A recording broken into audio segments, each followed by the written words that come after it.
Do you want to know how you can add PayPal to your Temu? If yes, then this video is for you. Hello and welcome to How to Login. It's your host back again with yet another interesting tutorial video. In this video, I'm going to teach you how you can add PayPal to your Temu account.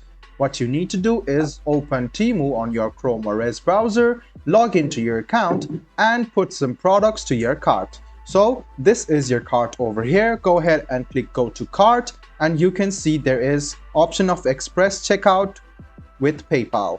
If you click on it, you can see that you can log in to your PayPal account and then you can pay with PayPal.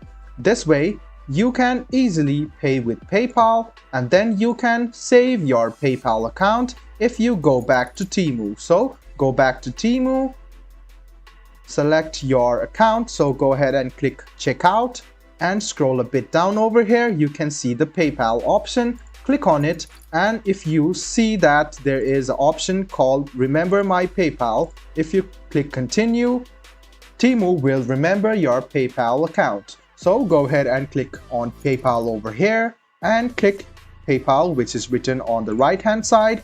You can see this login portal open up. Go ahead and write down your card number, and you can see that you can now agree and pay with PayPal and add PayPal to your Temu account. I hope this video was helpful for you. If you still have any kind of confusion, please do mention us on the comment section down below. Like the video, subscribe to the channel, and do hit the bell button for more. Hope to see you in the next video as well. Until then, goodbye, take care, and make sure you enjoy.